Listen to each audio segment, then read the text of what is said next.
What up, Facebook? It's another edition of the Superstars podcast with yours truly, Chad Levine. It has been a minute. I'm trying to get into doing more of these guys. I really am. I miss it. I feel like this is therapy for me, being in front of the computer talking to everyone out there. Hope you guys are doing well. I know out in the real estate world, it's a crazy, crazy market right now. Ups, downs, all arounds. And look, the key here, guys, no matter what, is you got to keep your head. You got to keep doing what you're doing. The real success happens in between the deals, right? What's the work you're doing in between the actual success that gets you to the next deal, that builds that pipeline, that builds that next relationship. And today it's all about relationships. I got a guy on the show. I've known him for a while. I've seen this guy skyrocket into the stratosphere. He is so good at what he does. I love his energy. But most of all, I love his grind. I mean, no one will work harder than this guy. And there's something to be said about that. I mean, no matter how sophisticated you get with systems and engineering and branding and ads, at the end of the day, if you're not going to grind, it's not going to happen. And, today is just another example of your net worth being your network. And Adam has been it's funny, like when we first started and I met Adam, and we'll talk about it. Neither of us where we were today. And Adam was just building himself up in the wholesale game and understanding it. And I got to tell you, I guarantee you, I'm not the only one out there that really doesn't understand wholesale in its entirety. It's one of those like mythical things. It's like that unicorn, and you're like, I hear about it. It sounds cool. But how do you do it? Like, what's it entail? What are the details of it? We are going to talk to a absolute stud in the wholesale field, especially in Philadelphia. This guy knows everything about how to do it, how to get the deals, how to close the deals. And I'm telling you, man, he is one of the best, not just at what he does, but as an entrepreneur and a businessman. You're not going to find anyone with his energy level and hustle. I'm telling you. So without further ado, I'm going to bring on the real estate lead machine, the ultimate hustler, my friend, Mr. Adam Lopate. What's up, Chad? I appreciate that, man. I feel like I need you at my wedding, man. You're going to be introducing me coming down the aisle. It's funny you say that. I had a short stint in doing that back in the day. I can see it, man. I've been walking up to the altar like, what's up? That's me. Doesn't matter who's there, right? Right. Exactly. Well, thank you for being on the show, man. It's been fun watching you really make your ascension in the game. And I want to tell the whole story. I want to go way back. Yeah, no, I appreciate it. And it's one of those things that, once it starts to get going, it's like a waterfall. It just started to come down quick. And it really got, farther than I even expected it to get. So it's good. Awesome, to be here. Man. And that's, I mean, but believe, whether we say it's luck or not, it has a lot to do with your drive, right? I mean, you're pushing it hard every single day, Yeah, no, 100%. I think anyone that uses luck to be successful is always going to fail. It's all about just consistency, right? Like just being consistent, working hard, even days where you think you're not doing something, just get up and start doing something, anything, making calls, walking around neighborhoods, and eventually with consistency, something has to pick up. So never bet on luck for sure. You and I are the same build, because I think like if there's nothing going on, you just get itchy. You know what I mean? I'm up pacing around the house. Stuff to do. Yeah. I'm up pacing. I'm figuring out something, calling my dad, my uncle. Maybe they got something they can help me out with. Like I'm calling somebody. I love that. So before we get started, where are you broadcasting from? Where's HQ of your spot right now? Yeah, so I'm in Philadelphia. I'm at my house right now. I'm in the Hero headquarters, but nice. Yeah, Port Richmond. Love it. So you've got a lot to tell, and a lot for people to learn. And I'm going to do my best. So we allot an hour for the show. I'm going to try and be respectful of that. But there's a lot of things that dude, first of all, how old are you, man? I'm 28. I'll be 29 in April. Jesus Christ. You are so young, dude. You are so young to have done as much as you have. It's unbelievable. You're 28. 28, dude. That's crazy. That's mind blowing. So where do you give me the journey? Like, where'd you grow up? Where are you from? Yeah, so I grew up in a small town up in North Jersey. It's called Hackettstown. If anyone who eats M&Ms, it's actually where the M&M headquarters is. So every Oh yeah. M&M in the world is made in my town. So if you're riding by on a summer day, you'll smell chocolate in the town. So So that's where so I grew up. every little kid wants to move where you're from. Yeah, and they have a vending machine actually that when you go in the front lobby, you can just hit it and you don't have to put money in, and it just shoots M&Ms out. So Did you hack that when you were yeah, younger? trust me, I was taking advantage of that. I was bagging them up. I was selling them out the front door, going around town door to door. No, yeah. So what was family life like? Mom, dad, how many kids? Like how many siblings? What you got? Yeah, so I grew up. I grew up with my dad. My dad was the main person that raised me. My dad's always been a hustler. My Mhm. dad owned a business. Same thing at a young age. I think one thing me and my dad have in common is we're both dreamers. So at a Mhm. young age, we're like, we don't want a job. We want to figure out how to do this hustle, how to be entrepreneurs. And everyone always be like, oh, Adam and Barry dreaming again about something that's not realistic. You need to get a job. You need to work hard. So I learned at a young age that it's not about that you can do this. And my dad did it at Mhm. a young age, and now he's 30, 40 years self-employed, Mhm. owning multiple businesses. So he always taught me that hustle. I have a brother and two sisters, and yeah, we made it work. I know, John, 28. Wait till you hear what he's done. I'm just getting started too. 28. So that's important. So when I tell these stories, I'm always trying to find my brand. Yours is hero, mine's superstar. Like I always try and find those qualities in people that makes them elite at what they do. And it's the support of a specific individual, but even more so the support of your father to allow you to dream and to do those things is huge, right? I mean, it to me that's monumental in your, ability to do anything. Yeah, no, 100%. I think, people want to do what they think makes their parents recognize them or, and, you know, have their parents consent on what they're doing with their life. And, from a young age, my dad said, you want to go to college? You want to do this? I ended up going to college, but after, when I was chasing the entrepreneurial journey, he always supported me through it. And he knew that I didn't have to go get a job. I was driving Uber, I was driving Lyft. I was doing everything I can to create my own schedule. And he Mm. supported me through that. And he was going to let me keep chasing that dream. He really wasn't the guy that said, Adam, you need to get up and get a job. He let me chase this dream as long as I could until I finally picked up traction. That's dope, man. Yeah. So what was like growing up? What were you into? Were you into business young? Were you like the newspaper route guy? Like were you hustling on the streets? Like what were I'm not gonna lie, I was a little menace as a kid. I was always energetic, like I couldn't drink soda because I was just always going, going, going, going. Um, and I always like I can remember from a very young age, I was just figuring out how to, if I wanted something, let's say for example, I wanted that new bike, right? It's $300, but what am I gonna do to acquire that bike? And right? I need to raise $300. All right, well, if I go out every single day and I make $10 a day, within a month I'll have $300. So Yeah. I remember my very first like endeavor of being an entrepreneur. I think I was in middle school, and this is like back before iTunes and Apple iPods and stuff like that. So I'd go out and I'd burn CDs, and I would sell it for half the price you could get it at Walmart for. Uh-huh. And I would go Right. around and I would burn CDs for my friends, and I think I would sell them for $5. So I realized, all right, I need to sell 60 of these CDs to get $300 to buy that bike I want. So I would burn CDs and I would sell that. So I always was figuring out a way to kind of beat the system and then make a couple extra bucks here and there to buy the things I wanted.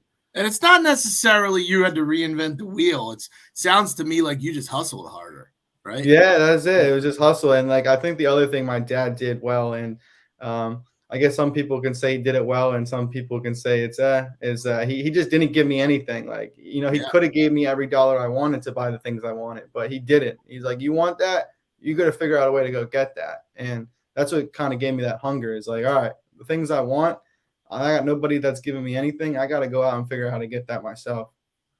Well, I'll tell you what, man. I mean, it's hard. I'm a parent. It's hard to do that.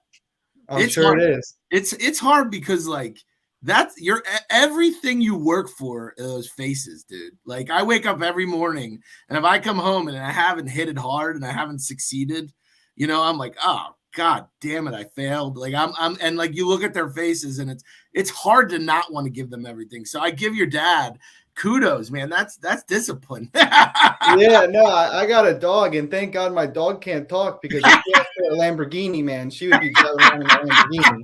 I give my dog everything. I don't have kids, but like, yeah, good thing she can't talk. She'd have a blinged out collar and all, right? She'd have everything she wanted in the world if she could speak. Swear to God.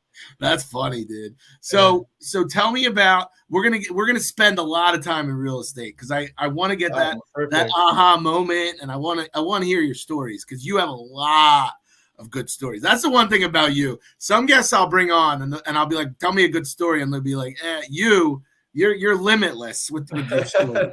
But so tell me about your professional journey. So you did the Uber and Lyft stuff. Was there anything before real estate or that's really important to the story? Yeah, so I won't lie, I kind of bit the bullet. I was doing Uber and Lyft up in North Jersey. I ended up moving down to Philly. And honestly, Uber and Lyft on your car in Philly, it's not a pretty sight with all these potholes. So I was getting a new tire. So I need to figure out a new route here. This Uber and Lyft thing is costing more than I'm making. So how much like, and it's funny, like, because I have people that I'll give loans to that do Uber and Lyft, and I see how much were you grinding out? What kind of money that you get making? I was making like $1,000 a week, which was That's cool. solid. Right out of college, $1,000 a week. But what more importantly for me, right, is like I don't necessarily look at everything as monetary. Like how much can I make today? Yeah, that's obviously important. You got to pay the bills, but I was more interested in it because I was meeting new people. Like you never know who could get inside your Uber at any time. Yeah. And I'm the guy, I know some people hate the Uber that doesn't shut up, but I'm talking to every single person, figuring out who they are, how I could connect with them and figure out, does my life align with their life? Like I just graduated college. I have a finance degree. I don't really know what path I want to take. So you skipped that part. You did the college thing?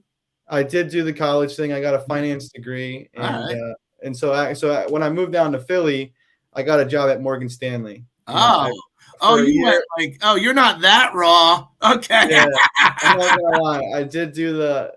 I got an opportunity and I said, you know what, I was chasing for a little bit. I was a little tired. So I decided to I guess get swallowed up by the system. So I did for a year at Morgan Stanley and it was a great year, right?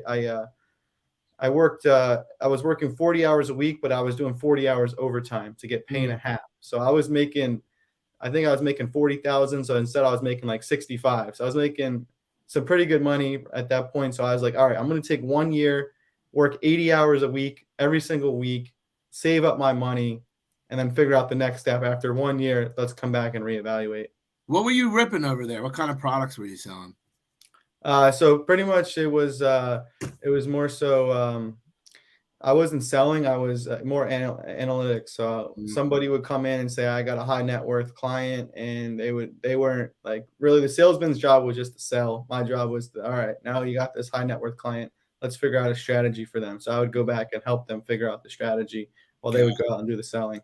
Got it. Okay. Well, I guess you can learn a lot that way though, right? I mean, well, it was a blessing in disguise. Like I said, I learned, like, I think that's where I had my little moment. It's like, people were excited about making 5-6% interest on their money with Morgan Stanley. And I was thinking to myself, like, there's got to be more to this than just making 5-6%. And when I saw kind of, I would go home at night and I'd be researching real estate, bigger pockets. Like I need to get out of this life. I started to get antsy again. And I saw the different. Were you 22? Oh, you 22? Yeah, I was 22, 23. Yeah. And yeah. So I was going back, researching real estate at night, looking at the returns there. And I'm like, these people are excited about 5-6%, and they're putting a lot of money into this. And that's, it could go down. Some people were getting negative returns on their money. And I was looking at real estate. I was like, well, if you figure out how to do this and you do it right, there's really no way to lose money. Obviously there is times where you lose money in real estate. Don't get me wrong. But if you have more control over your situation than just throwing it willy-nilly into the stock market. Yeah, I mean, it's the one thing I will say, and it's you can still do it. I can do it less of because I'm a little deeper when it comes to family and things. But at that age, like you can literally throw everything on the line. I mean, you can literally say, you know what? I got nothing to lose. Let's go for it. So go ahead. So tell me the next steps. So you got the bug. You're like, I think I can get better returns for my money. You go home, you start doing some research. Do you at that point have you really developed some sort of knowledge in real estate, or you literally were like, I just gotta go find a gig in it? Like where were you at? Yeah, so I found this, obviously, this topic called wholesaling, right? And that's where, like, I was like, wholesaling, no, little to no money out of your pocket. Like, you can make 10, 20 grand. You never have to take ownership. If you're doing it right, there's no risk. It was like all these just green Where'd you first hear? I'm dying to know. Was it Facebook? Where'd you first hear about it? Honestly, I think I heard about it on Bigger Pockets. I was like obsessed with Bigger Pockets. Tell people, for people that are watching that don't know about it, because it's a huge network of investors and investor information. But tell people a little bit about it, because some people don't know about it. Yeah, so it's really like a community, right? And I've since created my own community. We could talk about later in the show, but it's a community of just people that are learning real estate. They have podcasts, they have tools, calculators you can use. You can post properties, you can create discussion boards.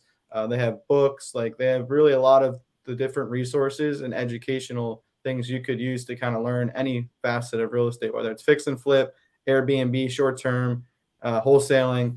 You pick whatever avenue you want to take in real estate, and they kind of guide you with the educational tools to be able to figure it out. So is it a good starting? What would be the perfect person to use it? All sort, like actual realtors and and self investors, or who would be using Bigger Pockets? Yeah, it caters to everybody. I think that their slogan is real estate without the hype, which is what I also liked about it, because they're just going to give you the raw truth.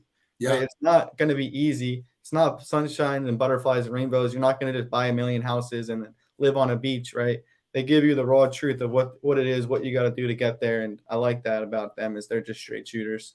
Pretty cool. And you can meet a lot of people on there too, right? Yeah, for sure. You could post a profile about yourself. And again, it's a great networking tool. And that's really the key to real estate, is building your network, meeting new people. So I would say a mixture of that, Bigger Pockets with real estate meetups. It's a great way to get into it and just kind of get started. So there's Bigger Pocket meetups.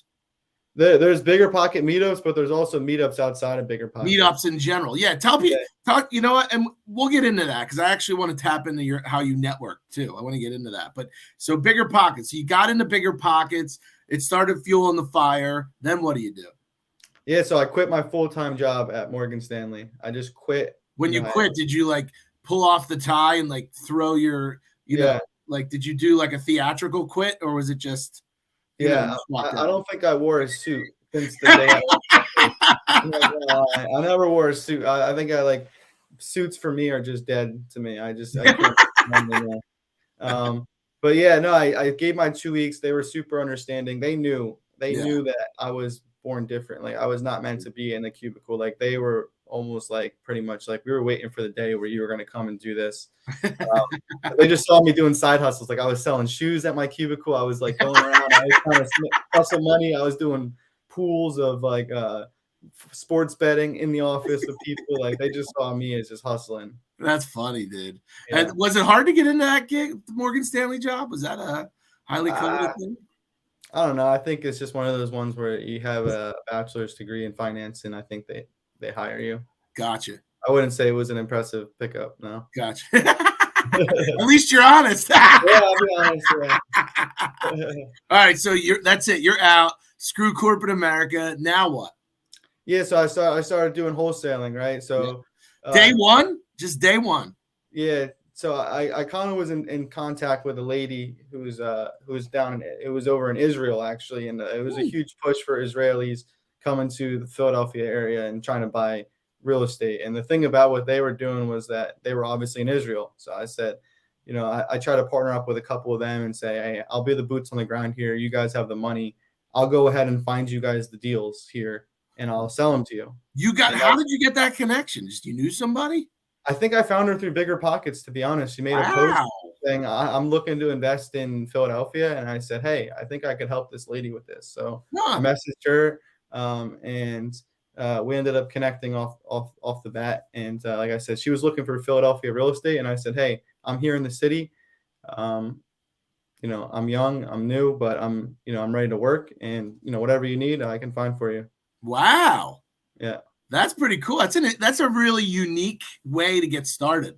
It really is. Yeah, and the relationship we kind of set up was that I would find the deals. She would pay me a little wholesale fee up front just for my time that it took to get it, and then Yep. she would go ahead and rehab the house, and she would give me a percentage of every single house that sold after it sold. So it kind of incentivized me to get good deals. That way, she made more money because I was getting a percentage of the profit. So my equity was really the time it took to find the deals. She did all the work. I didn't have to manage the rehab or anything, and she would give me a percentage again on the back end. And I was also licensed at this point, so I would then go ahead and list it too and take a commission at the same Oh, time. wow. Wow. And then, so how are you finding the deals? Like, again, like no guidance. You have no mentorship at this point. Yeah, so I spent a lot of time, honestly, just like walking around the city of Philadelphia. I remember one specific neighborhood. It's called Sharswood. It's over next to Brewery Town. I spent a lot of time just walking around, talking to the neighbors, and I would see somebody, and I'd say, "Hey, I see you own that house there. Would you be interested to sell it for cash? I'm a local investor." And sometimes they'd say, "Yeah," and I'd entertain the conversation, or they'd say no, and then I'd say, "Well, if you know anybody that's looking to sell, I'll give you $1,000 after it closes as like a sort of like a compensation." And then, when you say that, everyone's got an uncle, an aunt, a cousin. Oh, actually, I do know someone that's looking to sell. So I was just trying to implant myself in the neighborhood and figure out who's selling what. And if you aren't selling anything, do you know someone that is? And let's get to this point for a minute, okay? And here's why. Most people, when they get into real estate, right, they will try and overstep or shortcut the most important step, which is putting in the time and the grind, right? Because in 100%. reality, you did that. You probably did that for days and days and days, and you got negative response and negative response and negative response. So you just keep pushing forward until you found one, right? Yeah, I think a lot of people try to shortcut it or try to Yeah. not. Yeah, it's either time or money. You want Yep. to spend your time to find that first deal, or do you want to put up some money and make it a little bit easier? At that point, I was just willing to put time. I had no job. I was willing to put my time on the line. But yeah, a lot of people shortcut it. And at the end of the day, when you try to shortcut it, it ends up actually taking you longer to find that first deal instead of just doing it right from the start.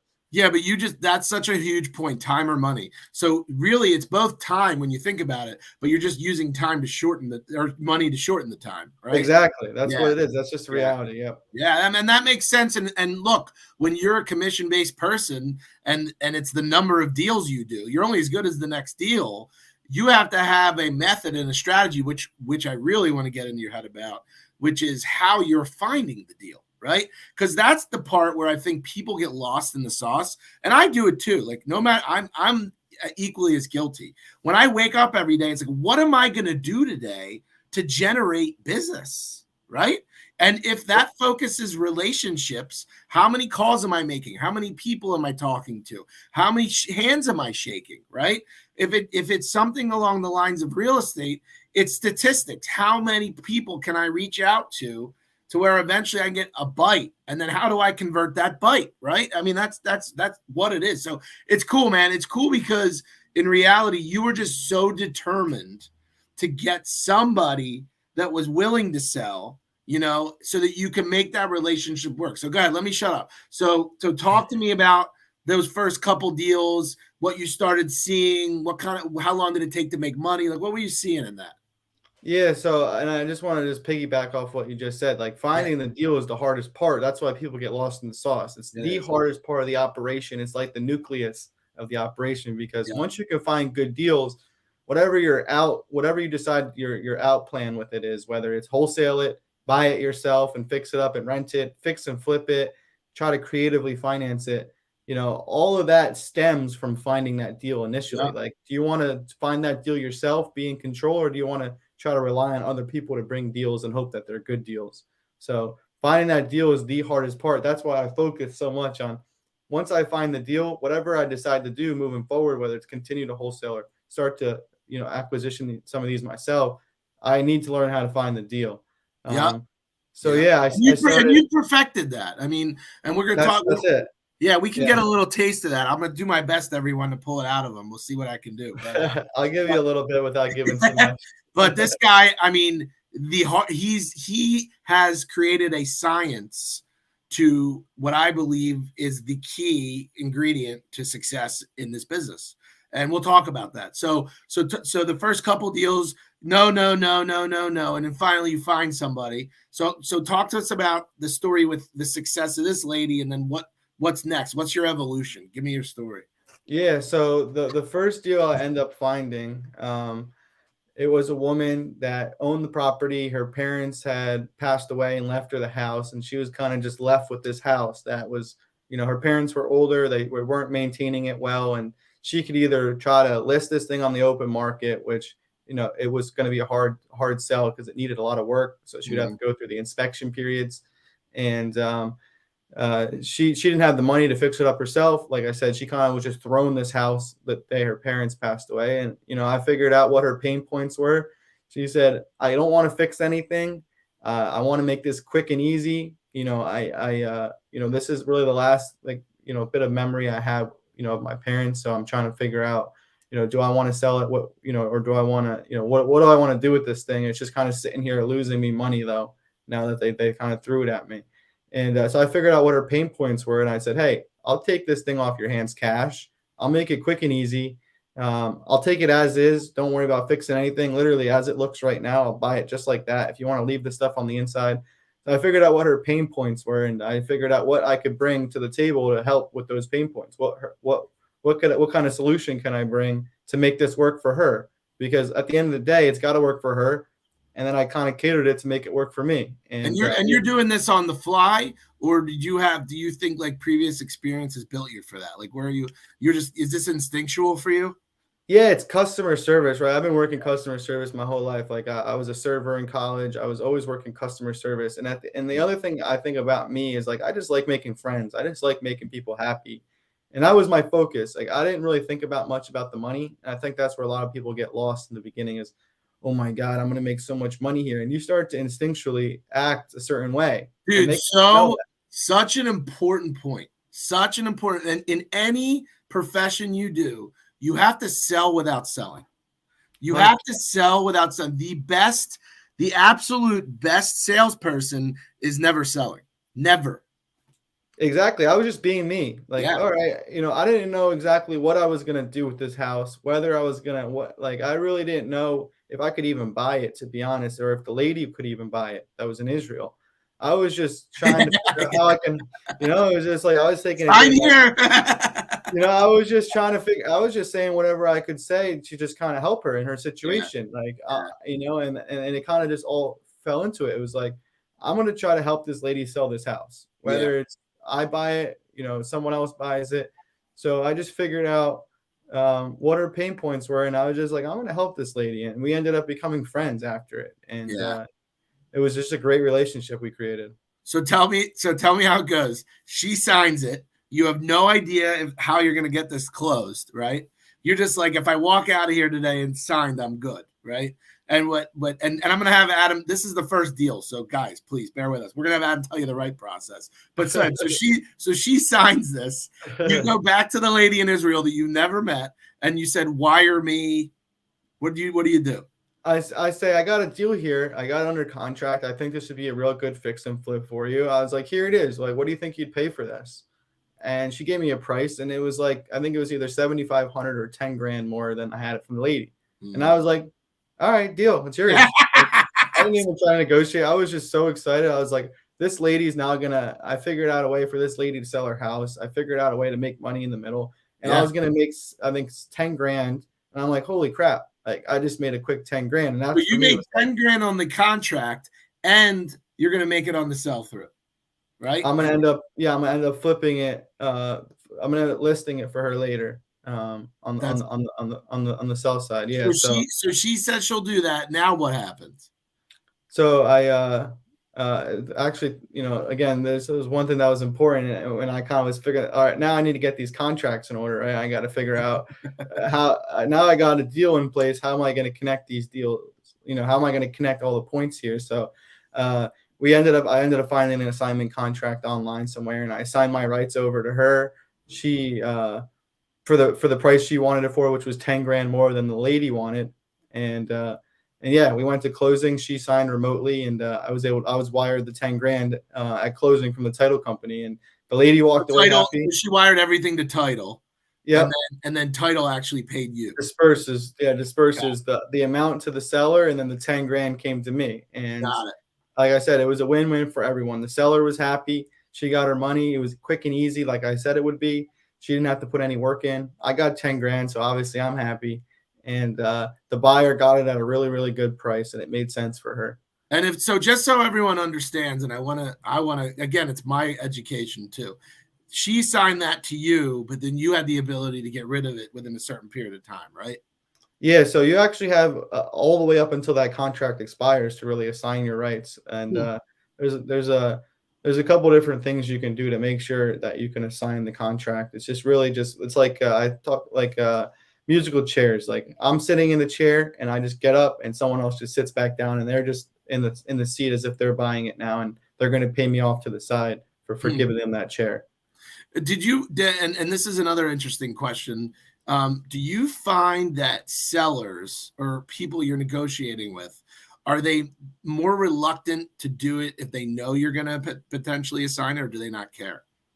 It's a good question. And I think my strategy has changed a bit because I honestly don't even know if I'm going to assign it anymore when I'm putting it under contract, because now I'm a pretty big buyer. I'm buying rental properties. I'm doing a bunch of different exit strategies. So I really don't mention the assignment part, because at the end of the day, as long as they're getting paid, they're getting paid. But I really don't even know up front. So why am I going to complicate the situation? That makes sense. You just have to put the legal ability to, right? Yeah, you just got to have it in the contract. And at the end of the day, like I said, as long as she gets what she was, what she wanted, at the end of the day, that's all that really matters. For anyone getting out there that's getting into it, do you think that that's the strategy they should do? Do you feel like people would be more reluctant when they're like, hey, I could sell this to someone else, FYI, before we close?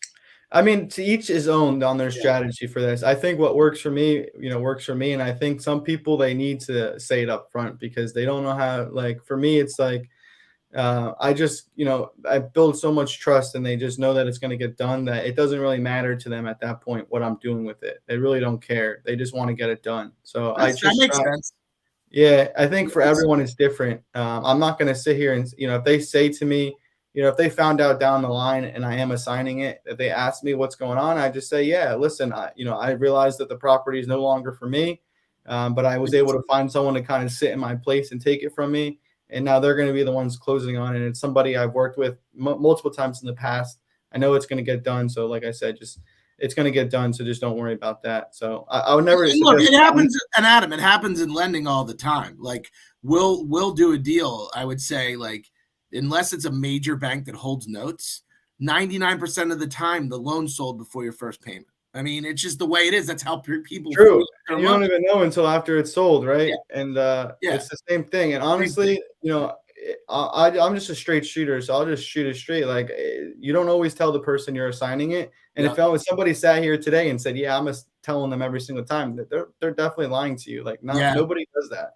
Yeah, nobody does that. It's just complicated. It complicates the situation. So rather, I could talk about your stint with brokerages doing retail, and then how you ended up back. We can skip past that. But I was going to say, I wanted to skip because I'm too interested in this stuff. Yeah. We'll just put it that Adam did a stint doing retail. He tried it. He didn't like it, and he realized he preferred to stay in wholesale. That's perfect. That's a chapter right there. So let's talk about this. So now you're getting good. You're getting your feet wet. You've done enough deals. How many deals? Like, are you still working with the Israeli lady, by the way? You guys still work together? Here and there. She's not buying as much, and I think I realized, I wouldn't say I was married to her, right? But I was working specifically with her, and I said, hey, if I'm getting good at this thing, I've realized I don't need to just work with her. I can have 100 people just like her. There's so many buyers in the world, so many people that want good deals. So I just started to open myself up to the world. And let's talk about that's perfect. That's the best segue. Let's talk about that. So we're going to talk about the process from start to finish, and how you have to put together each piece of the assembly line, right? So you have to find the deal. you have to secure it and convert the deal, right? Which is, I guess, talk me through each step and then how you perfected each part to where you are now, and then where now, like what you're putting on steroids. Give me the whole thing. Got it. Yeah. So the most important part, obviously, step one is finding the deal, right? Talk to us about that, please. Yeah. Yeah, finding the deal, and then this is where like most of the upload, the front load of work is going to be done, right? The way you handle this first step determines how every step after comes into fruition. So it's like you really top heavy is building that relationship, like figuring out how to get a deal, who to be contacting, how to be contacting them, and connecting with as many people as possible to be able to get as many deals as you can get. So and without giving away the secret sauce, like where does someone go? Do they go to public records? Should they focus on like a specific region? Like what's the whole, like what's the science behind it in your mind? Yeah, the science behind it for me is a numbers game, right? You want to be asking. I realize I want to ask as many people that very simple question. Hey, would you be interested to potentially sell your property? If somebody says maybe or says yes, okay, now I move the next step. I just want to figure out one. If they say no, I don't want to sell, right?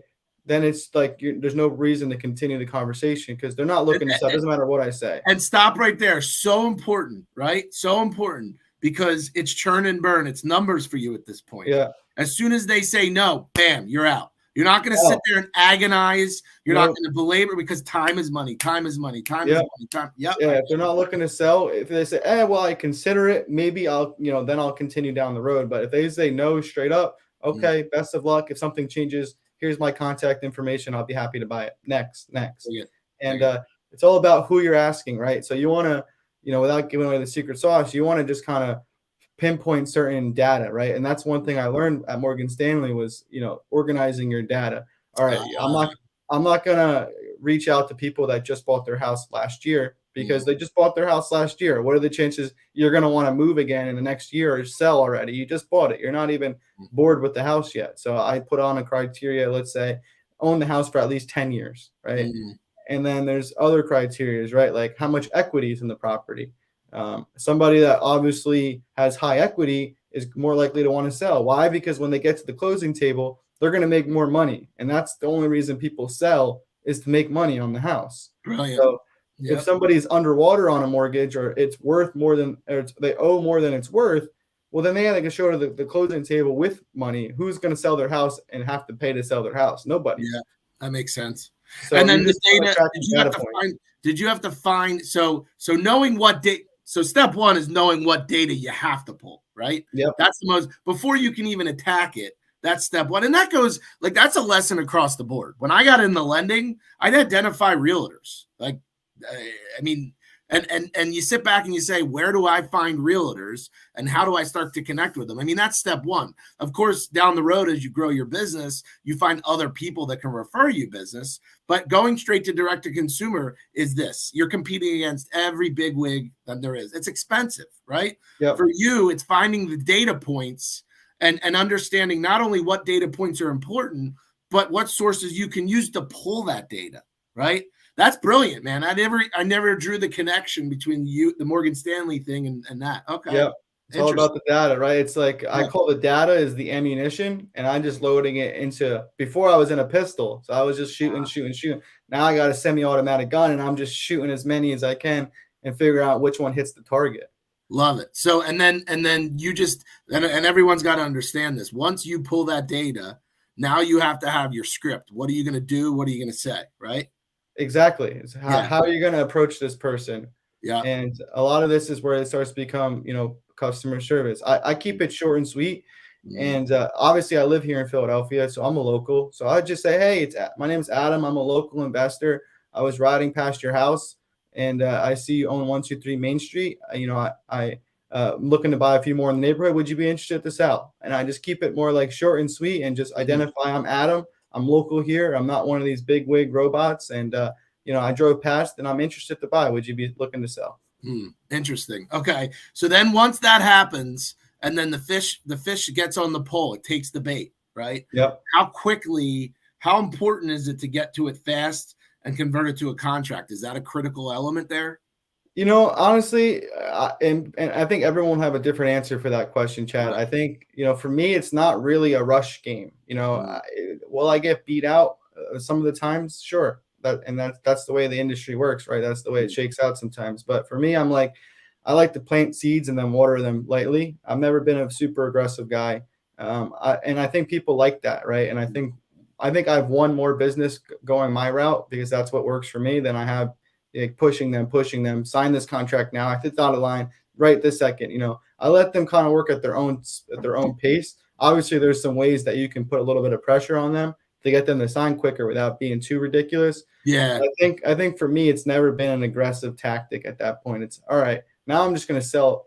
I'm going to sell myself for who I am. Yeah. Let them say to me, all right, Adam, what's the next steps? I want to work with you and nobody else. And that's the kind of the philosophy and the psychology to how I operate. Now, because we're live, this is actually a true thing. I have someone fixing a leak. Give me one quick second. Yeah, no worries. I literally have one quick second. Yeah. Are you still there, buddy?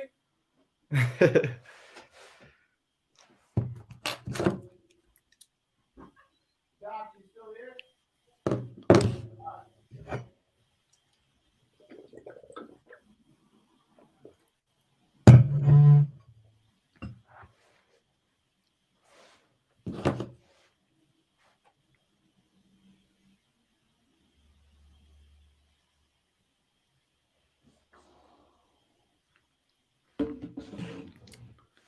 I will say as well for all the people that are listening on Facebook and tuning in, Chad's definitely the guy for the refinance. We've done a lot of business now where I'm buying rentals and he's my refinance guy and just a good all around dude for mortgages. So anyone that's looking, I'll do a little upsell for Chad while he's not listening.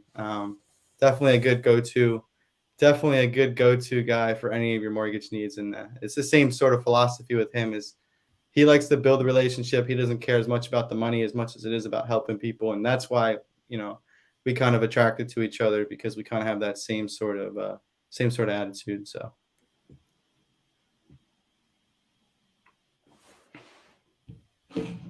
Adam, I'm about to give you the floor, man, and just put you on solo for a second. Just keep talking. Keep talking till he comes back. Just keep going.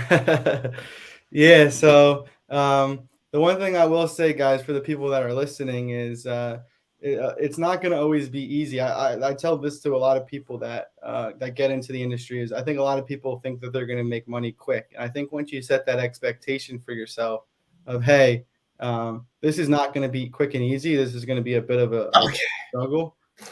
Sorry, Chad. I've just been giving some sauce. Nah, do your thing, bro. I set the expectation for myself. I knew it wasn't going to be easy. So I knew it was going to be upfront. I was going to have to work hard. I think if you set that mindset of yourself of, hey, this is going to be quick and easy, and it doesn't happen to be quick and easy, it's just an easy way to quit or give up because your expectations weren't met. So setting that stage for yourself early, I like to tell people, hey, it's not a get rich quick scheme. It's not something that's going to happen overnight. I think 2 years is how long it took me to really, really figure out how this game works and how I, before I really, really started to get good at it. Well, I appreciate you doing that. Luckily, Adam has some podcasting experience. If my master bath were not leaking into the downstairs, guys, I never would have left the podcast. But hey, you gotta do what you gotta do. So, hey, all right. So the art of the lead gen. So before we leave that part, right? Before we leave that part, did you become hyper obsessed with that? Like, is that just like I have to have my own system? That's what's going to differentiate me. Was that the one thing that like step one for you? Yeah, I think once I built that relationship with that seller, and I got hundreds of stories of relationships I built with sellers that we could go into, and it's we're doing episode 2 of this. Definitely. Yeah, I got some crazy stories being left in people's wills, going to people's weddings, and just crazy situations I put myself in just building that relationship with the seller. But yeah, that's where I focused. I was like, I'm going to build a system. I'm going to build a business around that lead gen. Because at the end of the day, whether I wholesale this, whenever I start to buy properties myself, which I have over the last 2 years, whatever I decide to do with it, I need to be able to lead gen or find these deals. And I've put a system in place that allowed me to be able to get deals quick, and be able to get me a large quantity of them throughout a period of time.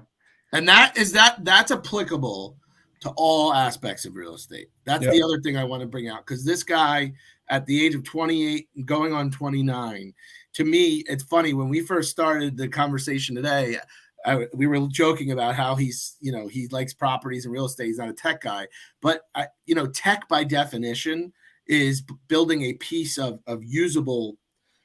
I mean, most people call it software, but usable something, right? That allows you to generate and do something. So believe it or not, you really developed your own tech. You really developed your own strategy in that.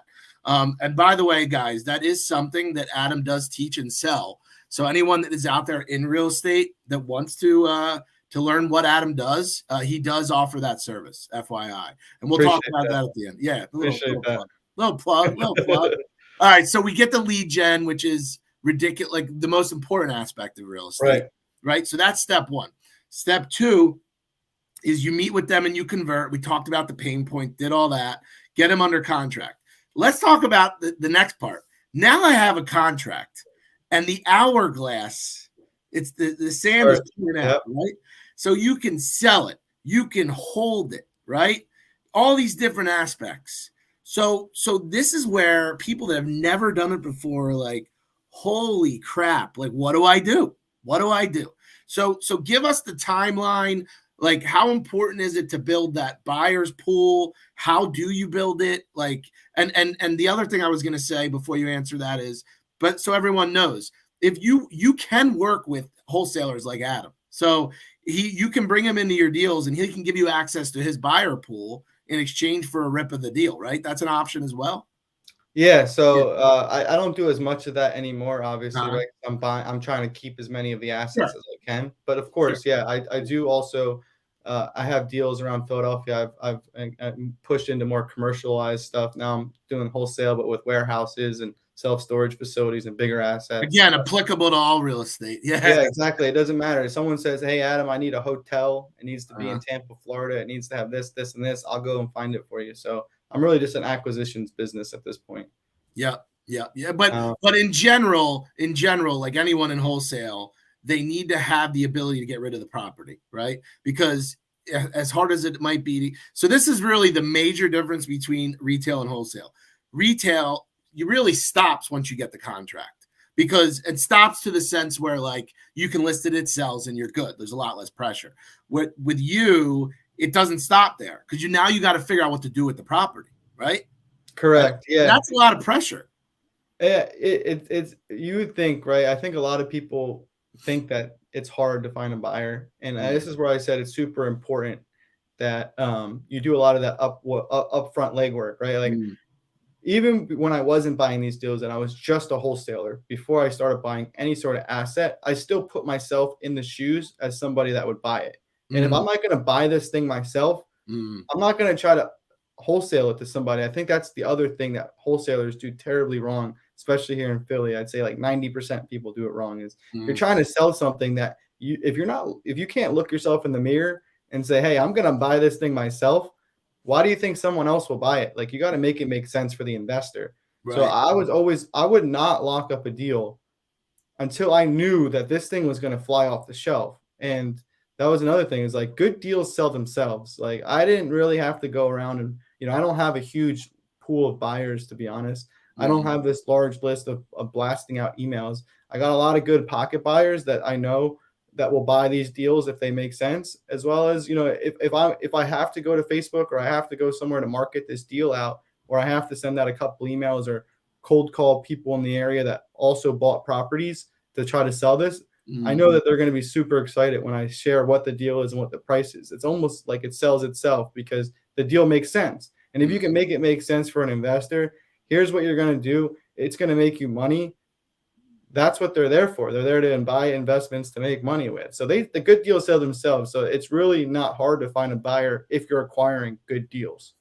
And then, so would you build that out first? Would you have the end user and the buy, like the exit strategy first? No. No. No, and I think it depends who you ask. Well, as well, will go a couple different ways, right? There's not like a perfect way to do anything, but for me, it's find that good deal, find the deal before you do anything, because you could have a million buyers in the world, but if you don't have good deals to sell them, who cares about how many buyers you got? So my thing is find really good deals, and you'll build who your buyers list is as you start to acquire good deals. It's like attracting bees with honey, right? You got honey, the bees are coming, and I'm telling you right now, there's way more buyers in this industry than there are good deals. So you Wow. got what they want. That makes sense. They'll come. That makes sense. No, that definitely. And then again, someone who's just getting started, once they find that deal, where do they go out and then find a buyer? Like, where would someone do that? So I think the first step before anything is, all right, who's buying in this area, right? Go on MLS or go somewhere and figure out who's buying in this area and who's buying stuff cash. So whether you have access to the MLS, I'll just go like a quarter mile out, look up every single house that sold cash in the last 180 days. And I'll just go through the list and I'll say, all right, this guy bought one down the block, 180 cash. It's a similar house. Let me call this guy. I got one, same price, same everything. Hey man, I got one down the block. I see you bought one recently. I got it for 180 grand cash, the same thing. Is this something you'd want? And Dude, usually that is a massive nugget. I didn't even think of that. Yeah, you gotta start with right there in the backyard. Who's buying around there, or drive around. You see someone rehabbing a house. It's not hard to tell. You see the big white trucks outside. You got guys going in and out the house, and you can tell when a house is being rehabbed. Pull over. Hey man, see you're rehabbing a house here. Where's the owner at? You think the owner, you find out who the owner is, and then you call them up and say, hey, I got something nearby. You want something else? You know what? I didn't even think about that. That's massive, dude. That's it's so easy, but I didn't even think about that. Honestly, Chad, a lot of people don't think about that method. Like, oh my God, who am I? Just call the people that are already doing it in that area. Yeah. Wow. I wish do you guys realize what you're getting from this guy? I mean, and anyone that's in the business, oh my God, like how many times do I get realtors? Do you have any cash buyers? Do you have any cash buyers? That's brilliant. That's brilliant. You could filter that on the MLS. Who bought cash? Like you could put their buyer's financing was cash. Wow. And you can look up, even if you want a half mile out in that zip code, like you can get thousands of names right there. Wow. That's crazy. Dude. That's nuts. That's nuts. Yeah. So talk to me about Adam 2.0. What are you, 3.0? What 0.0 are you at right now? In my life? Yeah. I'm 100.0. All right. So Adam 100.0. So tell me your outlook, man. Like, so I know you're in heavy buying mode. What else are you going to get into these days? How can people interact with you? Yeah, so I got my hands in a lot of different things, and we had a conversation last night, me and you, and I'm like, my head's spinning because I wish I had 3 more of me I could kind of put out there at this point. It's started to become a thing where that's where it turns into with real estate. It's like you got so much work, so much going on. In the beginning, I didn't even know what to be doing and had nothing going on. So that's how quick it turned into. So I'm in heavy buy mode. I just I got 8 units right now that are long-term rentals. I just went under contract on a triplex. I got my guy Chad refining me right now on a property. So I'm buying a lot of long-term buy and holds. That's me. I don't fix and flip. I buy and hold. I like to hold on to my assets for a couple of different reasons. I run a real estate community, a Discord community that is bringing financial literacy and real estate education to people, who as young as 10 years old, all the way to people that are 50. So I say it's never too late or it's never too soon to learn how to really build financial freedom and build wealth. So and for people that don't know, Discords are like Facebook groups on steroids. Yeah, so it's like mixing like mixing Twitch and Reddit. So you can go live with your face. But the beauty of Discord, and I can get into a whole thing on this, is that you own that community. Like that blockchain is all decentralized. So like everything we do here on Facebook obviously is owned by Mark Zuckerberg. And they can just shut it off. Yeah, and they can kind of censor what you say. Whereas Discord, it allows me to have a platform, do and create the rules that I want around the community that I think would fit the people that are inside the community. And that's what's cool, dude. Like that's what I love. And it's funny. Successful people enjoy teaching others. Yeah, right? It's true. And I think that's a very important point when you talk about superstar people, right? Because in reality, once you've figured out how to feed yourself and feed your family and you're making enough money, then you want to share the wealth in terms of knowledge. And I think that selflessness is what differentiates a person in terms of their success. I really, really do. And the fact that you're into that is dope, man. Yeah, like I said from the beginning, it's when you're finding a seller, what are you trying to do? You're trying to help somebody, and Yeah. from helping somebody, you make money.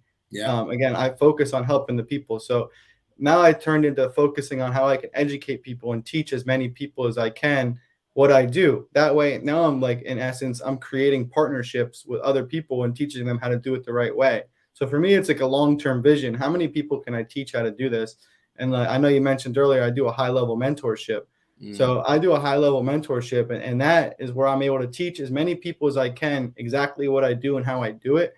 And yeah, obviously there is a cost up front to pay for that. And that's really just to, keep the Yeah, system but it's going. cheaper than a bachelor's degree, bro. True, 100% cheaper. I mean, you're paying pennies on the dollar compared to a bachelor's degree, but it also allows me to teach other people how to do it right. Yeah. Like I said, I only got two hands and one mouth. I can't possibly do deals all across the country just by myself. So if I could teach other people how to do it and build those relationships, that's how I'm gonna create. I'm pretty much building my own network. I love it, man. And you're not even 30 yet. They're not even Trying to get it all done before 30. What's the long-term goal for you? Is it real estate domination, or is it what's the goal? Like, what you're young still, but what's the goal? Yeah, so my goal really is to, honestly, I want at least 100 long-term rentals. I think building my real estate portfolio is goal number one. That's why I got into this. That's what I love to do, is buy more real estate. So I want to build up my long-term portfolio, get a couple short-term Airbnbs in there, somewhere in the mix. But outside of that, is just like I said, I want to be one of those resources in life that people can go to. And I truly mean this when I say it. I think anybody, no matter where you come from, what your gender is, what you look like, what your ethnicity is, where you're coming from, you could really take real estate and use it as an asset to build wealth. It changed my life. Like I said from the start, I wasn't poor growing up, but I wasn't given anything. And I was able to acquire and do all the things I was able to do just from working hard and hustling and being consistent. So if I could teach as many people that and kind of give opportunity to other people and change their life the way I was able to change my life with it, that's really my end goal, is to impact as many people. That's what this has come into for me, is buying more real estate and impacting lives. And I hope more people, like, I really hope some people, and we're going to have Jason do some reels with this, because we got to cut up, because some people won't make it to the 57th minute. Like, I mean, I know you guys love me, but 57 minutes of me is a lot. and I don't want them to miss this part, because right now is a tough time. Inflation, everything's up. In the retail space of real estate, it's tough. It is tough right now. Super tough. You know how you overcome that by doing stuff like this, right? Because this is really something that, regardless of the market, people are always going to be wanting to exit. Deals are always going to be happening. And it's one of these things where, like, if you're going to invest time and money into learning a new skill, I mean, this to me, and it's funny, dude, like, I'm not this, like, I'm not a hands guy. And I always, like, it's like, I know tradesmen, plumbers, electricians, like contractors, they make a lot of money and they can do it with their hands. They can wake up in the morning, find a job, and make money. I don't have that ability, right? My ability is here and here. It's always been that. And to me, because everyone preaches it all the time and you live it, if real estate is such a fundamental piece of everyone's financial picture, right? It makes so much sense to invest the time and money to learn what you're doing. It really does. Yeah, it's true. And like, you don't need to be the biggest real estate investor. Like, if you just bought one a year, right? Mm-hmm. You're at least, like, you're buying things that are not only building you wealth, you're getting cash flow from it, and it's an appreciating asset. It's not like a car. Like, I see so many people go out and buy Lamborghinis or go out and buy different cars. Well, that car is starting to lose value the day you drive it off the lot. Where that house, you buy it now and it's going to appreciate, it's going to cash flow, you get tax advantages. There's so much involved with building wealth through real estate that, like I said, it's never going to go bad. People need somewhere to live. It's definitely one of the best things that ever came into my life, and I'm happy I found it. So I want to bring that to as many people as I can. That's dope, dude. And I should have started off the show by, I always say giving the fireworks off, but like this dude's done some 6-figure assignment deals. All right. At 28, 29, this guys have done 6-figure assignment deals. I'm just letting everyone know that. Yeah, and it's it's something that didn't happen right away. So I always say that it's not something that's going to happen right away. But yeah, once I've done a couple 6-figure assignment deals. So once you learn how to do it with single family, you can start to do it with warehouses, industrial spaces, self-storage facilities, larger assets, right? When you're slinging a $5-6 million asset, it's okay to make $100,000 assignment fee because there's $5 to $6 million here at stake. And that's a percentage of the size of the asset. Whereas, if it's a $50,000-$60,000 house, you can't expect to make 6 figures. Now, I have made 6-figure assignment deals on residential, and that was just kind of luck of the draw there. But yeah, it really, like I said, I'm just figuring out how to get better and do bigger with the already skill set I have. That and to be honest with you, man, you keep saying it and it's true. It's consistency, right? That's it. Everyone wants to bail when things get bad, and everyone wants to stay when things are good, right? And I'm seeing it in real estate now. A lot of lenders are going to bail. A lot of real estate agents are going to bail because it's tough. It's tough to get deals. It's tough to close. Sure. But that's the time where you stay consistent and you keep pounding it away, because don't sit there and say, why didn't I make money during the gold rush if you bailed when it was tough, right? No, it's true. It's when things get tough and you think like you're at your wit's end with it, that's where you double down and go twice as hard. I think there's a book I'm reading, the same thing, is the guy was 2 feet short of gold because he gave up right before he got to the gold because he just was tired of it. And someone else came in and they only had to dig 2 feet to get to the gold because the guy did all the legwork for them. So it's like when things get tough or where you think you're ready to give up, that's when you go double down twice as hard, because honestly, you might be 2 feet from gold. Listen, I hope that you guys make it through this. If not, I'm definitely making Jason. Jason, we are doing reels on this one, by the way, buddy. We got to make sure that people see these nuggets. But talking about demystifying the wholesaling, what a pleasure. Adam, you are I'm telling you, man, like being your friend is a privilege, and working together professionally. And I'm older than you. I learn from you all the time. I feel like we're both each other's hype men. So it's like, we feed off that. But dude, this was awesome. We're definitely having you back again. No, honestly, the feeling's mutual, Chad. Honestly, I appreciate you having me on here. You're definitely a great resource and a great person just to know in life. And when things get tough, sometimes I call you because you know how to keep me going as well. So it's definitely a mutual feeling between it. And like I said, I appreciate you having me on and be able to share with people just kind of my story. My pleasure. You guys will see Adam again. Adam, how can people get a hold of you, buddy? Yeah, so my biggest way is my Instagram. It's just at Adam Lopate. You can find me on Instagram. Shoot me a DM. When it comes to real estate or learning real estate or wholesaling, I could talk for the next 100 hours about it. So feel free to always shoot me a DM there. And that's probably the best place to find me. Awesome. Everyone hit up Adam on the IG. If they don't have IG, where else? Facebook. You don't think it exists, but people do not have IG. Some people don't. Some people don't. Facebook is just Adam Lopate as well. You could search me up there.